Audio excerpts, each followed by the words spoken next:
Now it's time for Inspirational Women, and my guest, Bernice Lerner, author and senior scholar at Boston University's Center for Character and Social Responsibility. Bernice joins us this morning to introduce us to her mother, one of the main subjects of her new book, All the Horrors of War. We're at the 75th anniversary of the end of World War II. We can commemorate it with reading two new perspectives of that time, truly compelling stories. So let's meet Bernice for more insights. Bernice Lerner, good morning. Thank you so greatly for being with us this morning. It's my pleasure. And of course, the reason we're together, this book, All the Horrors of War, just like the title implies, there is horror, but thank you so greatly for having the stamina, for having the passion to make sure that this story has been told. Oh, thank you. So in All the Horrors of War, it's unique in the sense that it's a story of, your mother as a young girl in Romania during the war, taken to just myriad, it seems, concentration camps, and then the Liberator. So we have these two stories happening somewhat simultaneously. So that really, more than anything before, not that I've done a lot of war reading, but it gives us a very unique perspective. And would you say that's true, Bernice? Oh, yes. It's very unusual in terms of books that are written about the subject. Yeah. I took a very, very deep dive into the question of how my mother survived, going so far as to look into the man who spearheaded liberation efforts at the concentration camp where she was at the end of the war. And so it took me into a whole other world because I explored the life of this man, Glenn Hughes. What did he bring to the experience? What kind of decisions did he have to make when he confronted the most horrific thing he had ever encountered? And what did he come away with after that? Why was it a watershed for him? And and it all stemmed from the question of what happened to my mother at the end of the war. She was 14 when she was deported to Auschwitz with her family. You're right in that she was miraculously taken out of Auschwitz and put to work in a slave labor at a different camp, and then was on a death march, and then, like so many others who had survived already so much, who had escaped the gas chambers and who had been young and strong enough to work for the German war effort, was dumped in this hell called Bergen-Belsen. And she had fallen unconscious. She was very, very sick. And how was her life saved? So it sprung from that question, led me to the brigadier who made the decision to try to save as many lives as possible.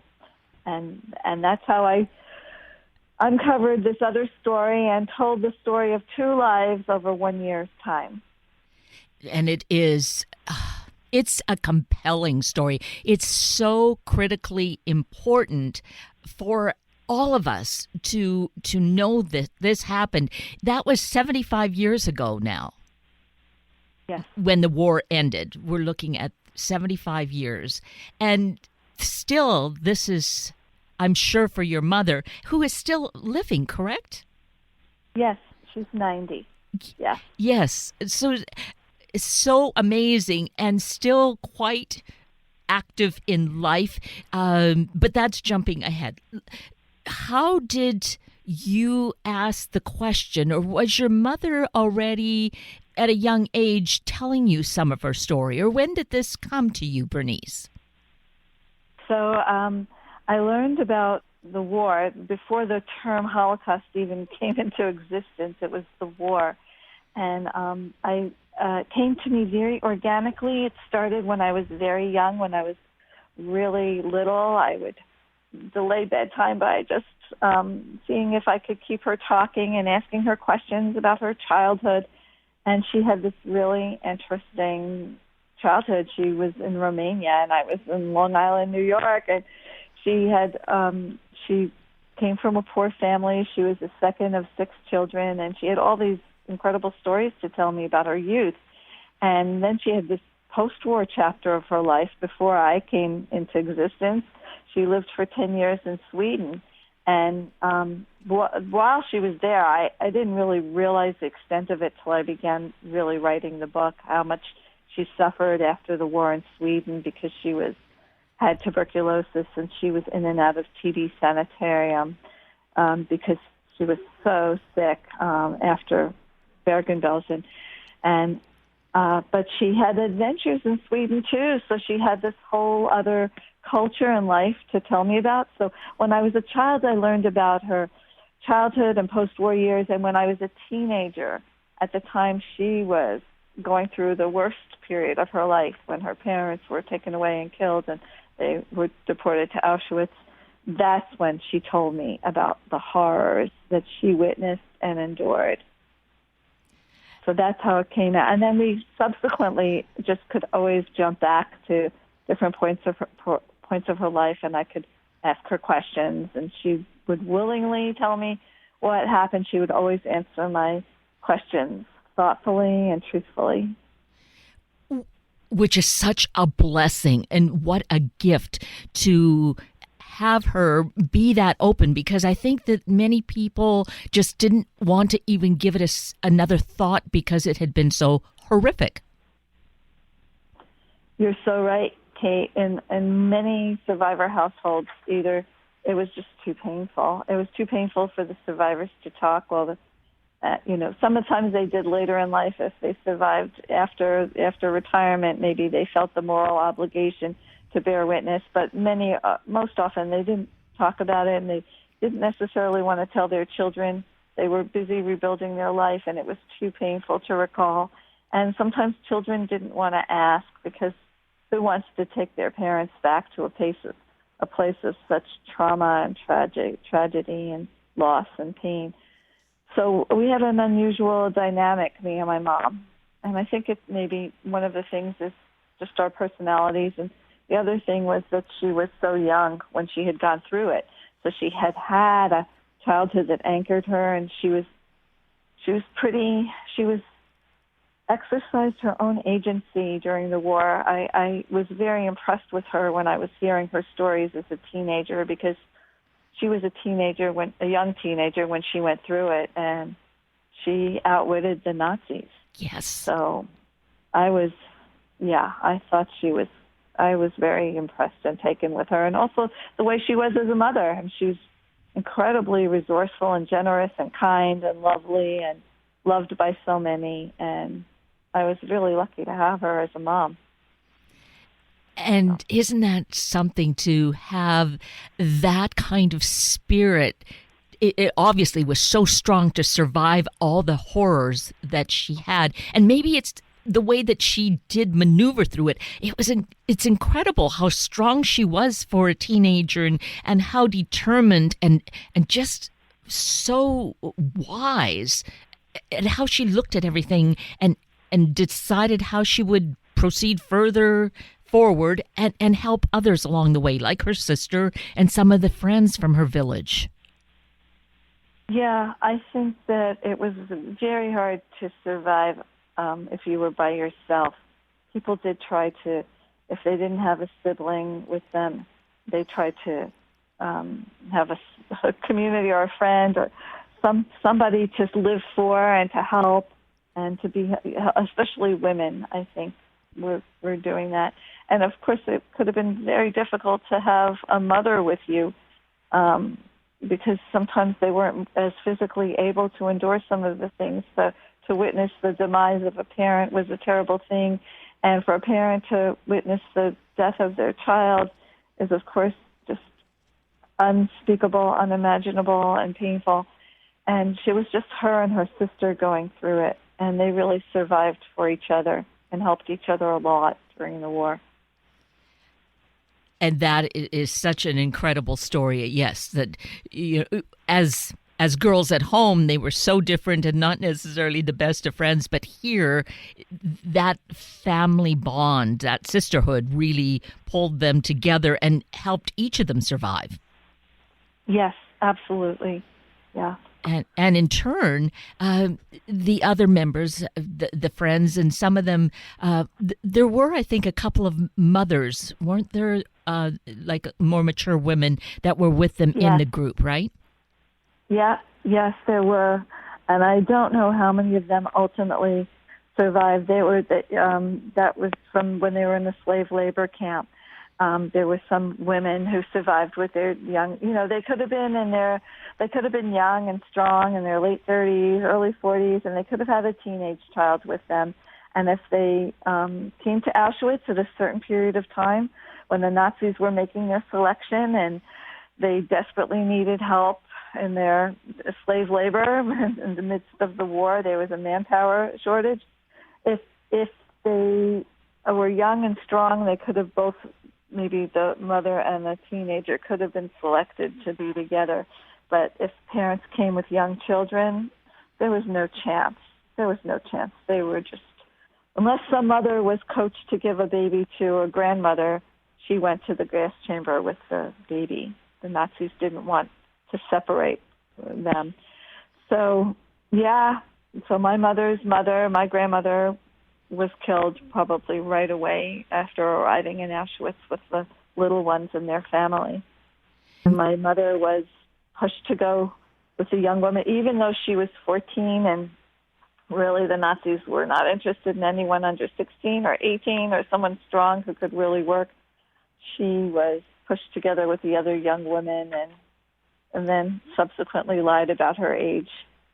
Yeah. Yes. So my mother was on the very young end of the people who did manage to make it through the war. Young and survived all that. The word horrors is a strong word, and it still doesn't totally capture what was going on, which is why we are really fortunate that you're writing the story. We need to read this because this is essentially a first-hand account of that experience. I guess there perhaps are others, but the way that you tell the story, I think, has a uniqueness to it, Bernice. It's taking history, it's factual, and you weave in what was going on with the war. So I guess that's part of the uniqueness of it. Yes, I really, it's a work of nonfiction. There's nothing in it that's not true, and to the best of my knowledge and my research. And I thought the history is so important, and the last year of the war is so eventful and important. And I think that if you follow individuals, protagonists through this year, it makes it more accessible, makes it easier to relate because you identify with one or the other or both of these people from very different walks of life, very different circumstances. Someone from the liberating army and a victim. And so I kind of braid their two stories, and I learned a tremendous amount writing it about really where I knew about the Holocaust, and I did a lot more research around the context of things that my mother had shared with me, the personal anecdote, and that what was the larger thing that was happening that gave rise to the situation she was navigating. And then also about the British, I had no idea what the battles were or how they came, what their goal was, and it was also such a race against time story because there were so many parts where they thought the war would be over, and I would think to myself, well, if the war was over after the D-Day invasion, after the summer fighting in Normandy, like where would my mother have been? Like what would she have lost and what would she have been spared? So it was sort of a race against time. And, if the British had come into Bergen-Belsen just a few days later, I wouldn't be here to write this, to tell you the story, because she wouldn't have survived. It was that much in the nick of time in her case. And, of course, the liberators came far too late for too many people. some 17,000 people died just in the month of March in that one place in Bergen-Belsen. And yeah, it's hard to get our head around the big numbers. Yes. So it is helpful to focus in on individual lives. Absolutely. To mention those numbers, to realize how many perished through through the horror of that terrible war. And your mother, this bright light, you almost have to feel that there were like angels surrounding her to give her that stamina to keep pushing forward, that even when she got so sick that she was able to just persevere and come through it. Yeah, she had enormous willpower. She had things she was telling herself when she was dying. And just Viktor Frankl, the psychiatrist who survived the war, wrote, "If he who has a why to live can bear with almost any how." And she had her why to live. And she was in a makeshift hospital room at the end of the war. And every day for 3 weeks, there were 12 people in her room. 11 were taken out dead, and 11 brought in who were dying. And she was hanging on.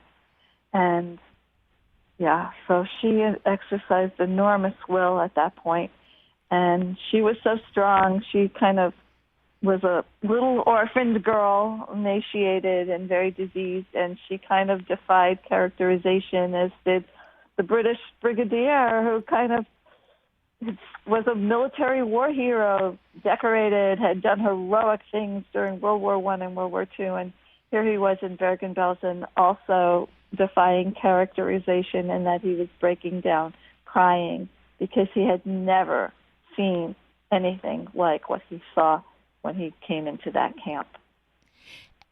And it was interesting that you would drop that kind of phrase, that he would not really would be able to understand the horrors that were still facing him. We know what happens, but to have that kind of dropped in there, because each place along the way, when he sees the numbers of people and the way that they've been left and not cared for, and on crutches and such, it really paints this really amazing picture of such a compassionate man. Yes, he was definitely the right kind of personality for that work that had to be done. Yeah, well, he was unusual. He was kind of almost like an Oskar Schindler type figure, if you know Oskar Schindler. Yes. In that he had great empathy for the victims. He could see the humanity in these skeletal figures who just almost didn't look human anymore. And he was a doctor at heart. He had, he would have wanted to treat individual patients. And here he was in charge of organizing like field ambulances and casualty clearing stations and big war operations, treating the wounded soldiers and arranging for their rescue and their evacuation to safe places. And here he came into this death camp, and there was one. Bergen-Belsen had different parts, and my mother was in what the British right away dubbed the horror camp, where there were 41,000 people who were all diseased. There were 3 epidemics raging there, and other diseases that we don't even know about. I mean, almost everybody had gastroenteritis. I mean, the huts were overcrowded, and people were just relieving themselves wherever they were. There was no sanitation, no toilet facilities, no food or water. The last 5 days, the Nazis gave them nothing. So they were skeletons and reduced really to almost an animal-like state. And he could see that they were human beings. So he was very empathetic. And having his story, that also just adds the substance of what went on, seeing it from his viewpoint, having your mother share what it was like for her. it's just so, again, so incredible for us to have an opportunity to see both sides basically simultaneously. Yeah, and I wanted the reader to be able to really understand and come to know these protagonists, these characters. Maybe the reader would identify with one or the other or both of them, and they each represent a much larger group. My mother, the victims. What were other people experiencing and seeing? And I tried to listen to other survivors of Bergen-Belsen talk about what they saw at the end of the war. And Glenn Hughes representing the liberator. What were other people, what were the British soldiers and other people coming into this place seeing and experiencing? Of course, he had the major responsibility, but he appointed others in charge of various aspects of the rescue and relief operations. So what was it like for them? Well, yeah, you have it's a lot of information, but I hope in a way that is very relatable through these characters. I would have to say yes, definitely. Because, again, it's not something that we really want to live with, but we need to because it's history, it's the truth, and heaven forbid that we would go through that sort of thing again, because don't they say, history will repeat itself if we don't learn from the lessons of the past?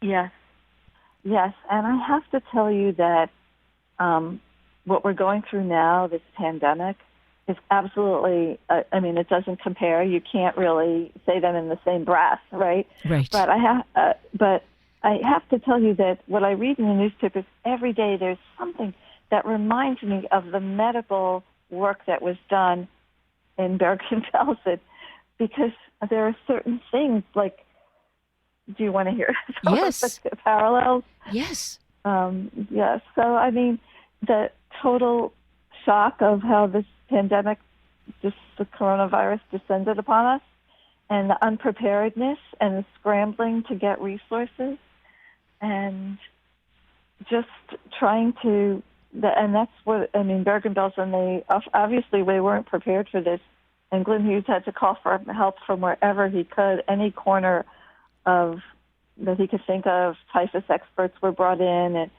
and German nurses and doctors were pressed into service, much to the dismay of the inmates who were terrified of the Germans. And bringing in medical students who had just not yet graduated. That's what turned things around a little bit. The death rate in Bergen-Belsen was reduced from 500 a day to less than 100 a day after 3 weeks, when they brought in 97 medical students from England. And we see that happening now. We see not yet graduated medical school students being called to the front lines. And just like in Bergen-Belsen, they were pressed. They do whatever they have to do. Of course, it doesn't come close to what Bergen-Belsen was like. But, they have to clean the rooms in between COVID patients. And, they just are doing whatever they can to help out on the front lines. And this obsession with data that we get in the news every day about how many are dying, and it was the same thing there. And we can't get really accurate estimates because we don't know how many people are walking around who have or have had the coronavirus, who are asymptomatic. But the obsession with numbers and not being able to get it right is going on now, and it was going on then. I think that in a crisis situation, the numbers, the data becomes very important because as a way of trying to make sense of what's going on.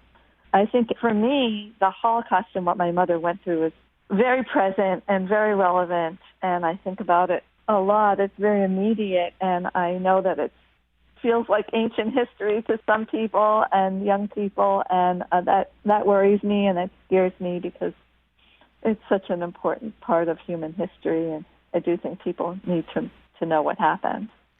We do, absolutely. And your mother is, aside from this important piece of sharing her story with you, she's also relating the story of the Holocaust at the Holocaust Museum, correct? She lives on Long Island in New York, and she is affiliated with the Holocaust Memorial and Tolerance Center, and she speaks to school groups, and she's spoken to over 250 school groups. And her name is different now than it is in the book. I gave her name that she was born with in the book, but her name now she goes by Ruth Mermelstein, although she wants to change her name back to Rachel, which was her original name. But anyway, the pandemic has stopped some of her important work, although she has learned to do Zoom. So she is still speaking. In fact, today she's speaking to 120 students.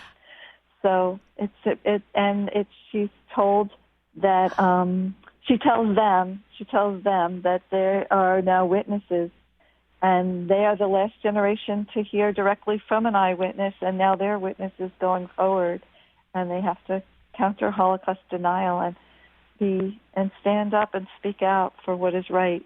So she gives a very important message to these young people, and she's also a living example of how, if they go through difficult times in their lives, they can overcome even grave hardship and move forward.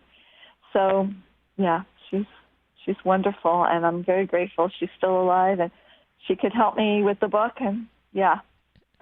And that message that they can survive, when she survived what she did and is here to tell the story at age 90, hopefully they get that message and realize, yes, times are tough for us, given what we're accustomed to, but we can survive this. We just need to be ingenious as she was.